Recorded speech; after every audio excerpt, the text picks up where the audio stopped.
Good afternoon, competitors, coaches, judges, and honored guests. Welcome to CaseIT 2025 Case 1 presentations for Division 2, Time Slot C. My name is Victor, and I'll be your timer today. As a reminder, the CaseIT organizing committee is filming the presentations. It is my pleasure to introduce to you the judging panel. Starting from the right side, we have Camilla Nair, who is a senior sales specialist at Microsoft. Next to her is Daniel Lamb, a partner at Affinity. And to his left is Laksh Agarwal, the co-founder and CEO of Edmius. It's also my pleasure to introduce to you the judging facilitator, Misam Feriduni, who is from SFU. We are so excited for your presentation, but before we begin, we would like to remind competitors of the presentation guidelines. You'll have 15 minutes of protected time to present your solution, and at the conclusion of your presentation, judges will have 5 minutes to ask questions. At the end of the presentation and Q&A periods, competitors and judges are not permitted to continue speaking even if the time ends when they are in mid-sentence. An iPad will be used to time the presentations and the Q&A period, and you will be responsible for time tracking yourselves. Please note that the competitors are not permitted to reveal their university, country, or city of origin during or after the presentation. And just before we start, coaches, as a reminder, you are only allowed to record your own team's presentation. Thank you, and all the best. Competitors, you may begin your presentation whenever you are ready. The timer will start whenever you start speaking. Everyone was a student, right? And what was the hardest part about it? Writing exams, waiting for the feedback of your exam, or even if you're a coach, waiting and grading your students' exams. It took so much long and so much time. So with Edmius, you have never except of this solution never sounds so much fun. So welcome everyone. We are Team Zephyr, and today there is Yanko, Mate, Timmy, and me, myself, Mate. So first, let's take a look at our executive summary. We defined our challenge as how can Edmius strategically commercialize its functional product to prospective clients while upholding its core values. Our strategy for this is expanding the reach to a broader target audience by leveraging the core values of the existing product. The main pillars are maintaining, enhancing, combining, but we will talk about them later. Let's take a look at the insights.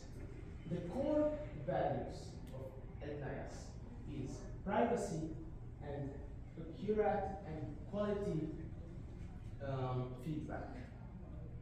The core market trend for this is that the percentage of teachers who are using AI globally, based on the Times research, it increased from 20% to 31% in 6 months.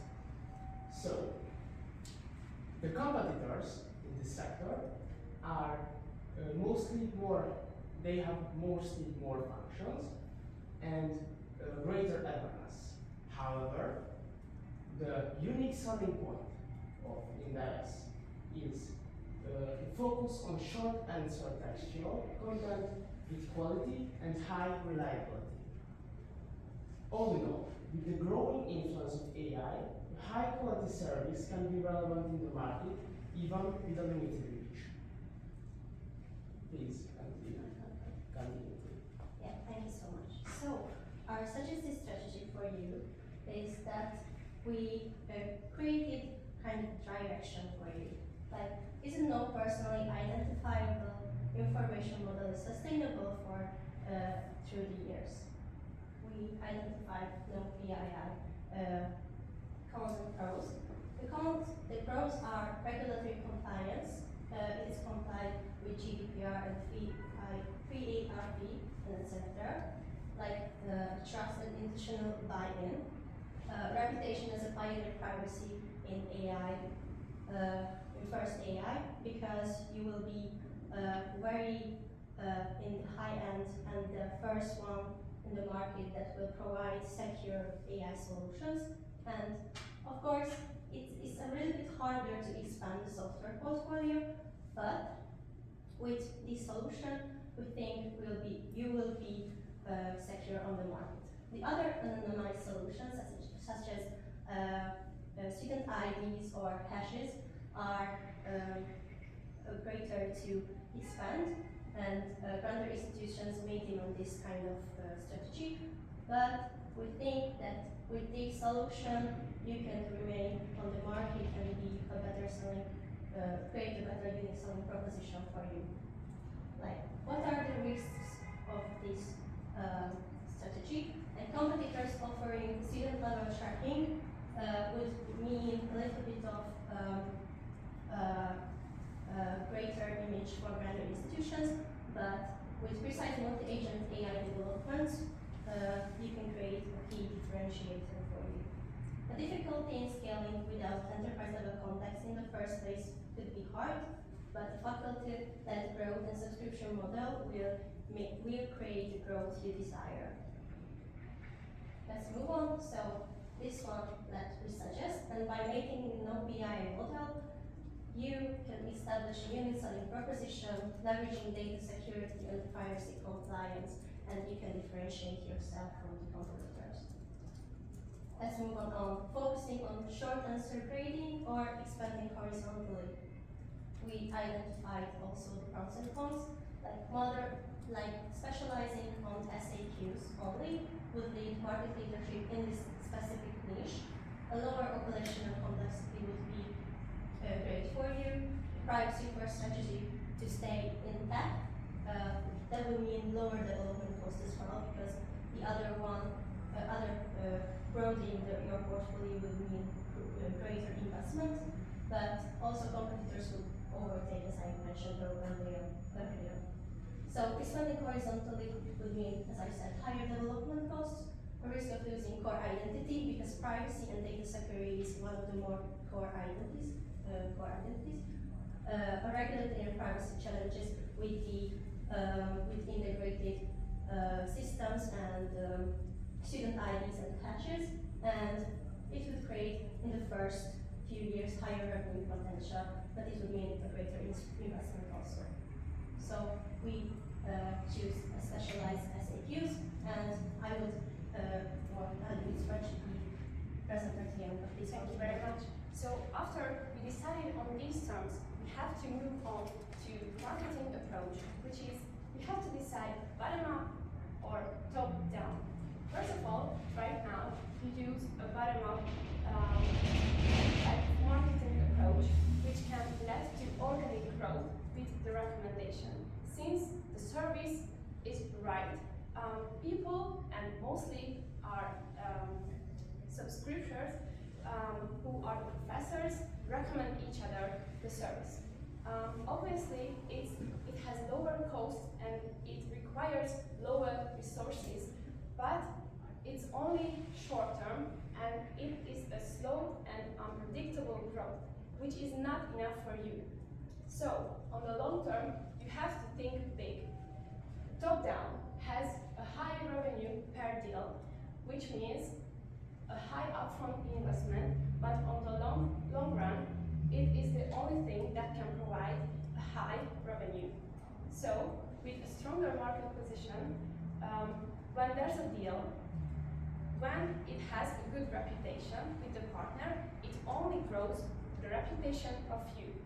So, obviously, there are also cons here, because it has strict data privacy requirements, but if we focus on these, it will be mitigated. So, as a conclusion, beside the stable and continuous consumer acquisition, a direct and active customer acquisition is also necessary for the long run to a real high growth. So, how does it look like? The bottom up will look like in conferences. In the US, based on our research, professors, 1,800,000 plus can be reached. That's a really high number.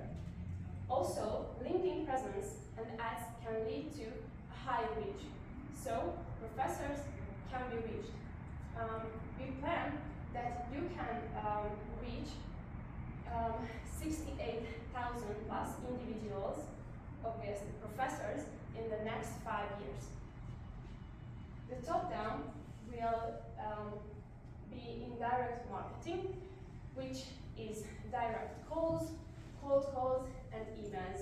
Also, in the next year, you have to build a sales team of 1 person, but since you are a smaller company, it is also a huge step. This way, institutions can be reached, which are the exam centers and other licensed institutions. With these, a high revenue can be reached. The professors take part as 60% of this revenue, and institutions will be the 40% of this revenue. But about the finances, I ask you, Mate, to tell me more. Thank you, Yana. Let's cover.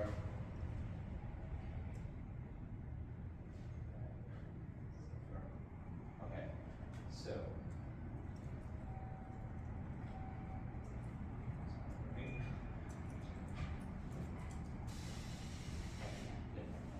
So let's cover the impacts. Sorry for that. As you can see, the strategy is not profitable from 2027 onwards. We got bigger financial costs in the second year because that we are extending our sales team. Our main cost drivers then are personal costs and also promotional costs, like attending events and also advertising on LinkedIn and other platforms. Our main KPIs are the new individual buyers, 68,000 in new individual buyers by the 5th year. Those are all professors and teachers. So we expect 36% ROI, and also 170,000 NPV. Let's look at the risk we found. The main risks are related to growth because we chose combined strategy. It's really unpredictable to have the bigger deals which are multiple years long. So to mitigate this risk, we found that implementing a robust customer retention strategy with regular feedback loops can mitigate this problem. So increasing competition can be a big risk by the competitors because they have a larger portfolio, and if they extend to this direction in the SAQ's direction, it can harness our profitability. So emphasizing a unique value proposition in this area and also creating new features during the years can provide us a strong stand in the market. And the last risk we identified is the difficulty in scaling.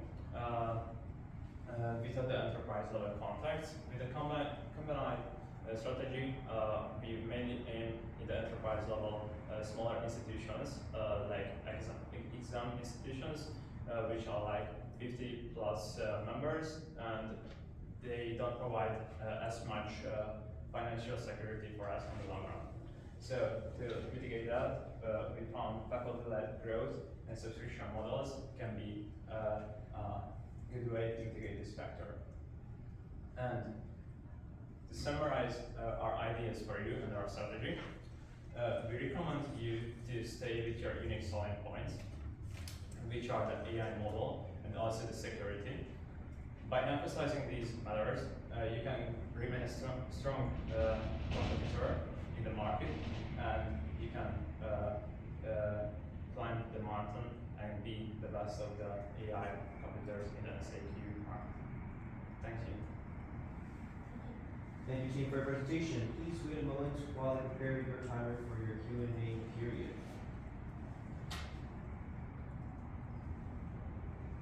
Judges, you have 5 minutes to ask questions. You may now begin immediately. Hi, very nice slides. I like the design. In one of your recommendations, you said that I should continue focusing only on SAQs instead of expanding horizontally. with the list of asset users that competitors or product solutions could overtake. What should you do to mitigate that risk? As you said, what should you do is that you should, in years and years, should improve your AI functions, but also with these data privacy and security solutions, you can be greater than the other competitors who can have so much more risk with their browser portfolio. I would also add that the keyword is niche and exclusive.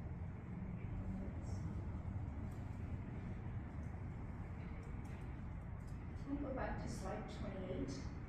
We spoke about 800,000 are they conference goers? So when conferences reaches 800,000, that's your US data. Are those conference goers?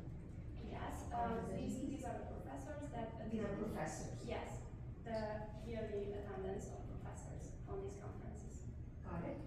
And so how did we arrive at the 68,000 individuals within 5 years? So is that the math for you to arrive at 40% growth? What is the 68,000 stand for? We calculated the number, that's not from just the conference, but also from the paid advertisement and other advertisement factors. We found that there are more in North America. There are around 4.5 million professors and teachers in high school and university who can, in all. And from that, we identify that 30% of them will be interested in our product. And also, we try to calculate in this number the vision of the product. So it adds up during the years. I don't know if that's clear. My question would be 68,000 plus individuals that we will try and reach over 5 years. Yes, So we'll be arriving at roughly, 18 to 20,000 conversion rate from the conference goers. So the 68,000, sorry, is the individuals who bought our product during the 5 years. So we will have 68,000 subscribers. And what was the presentation? I really flowed really well. It was nice to see it follow. So that's well done. Just on the $170,000 on enhancements, what's breaking up that cost to them on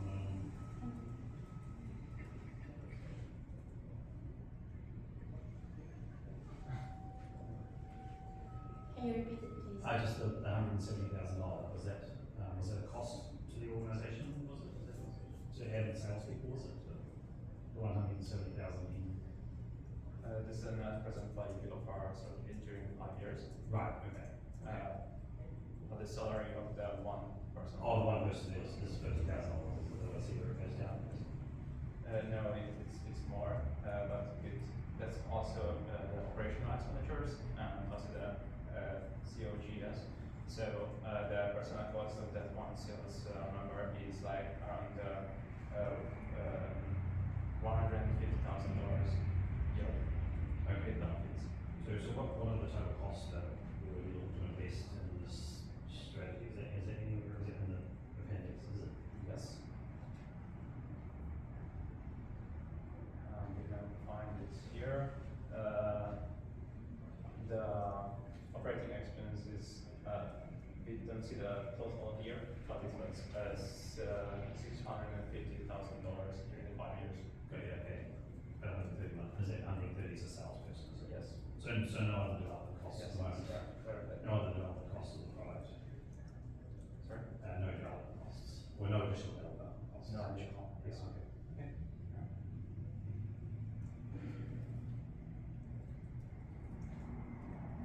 Alright, your Q&A time is complete.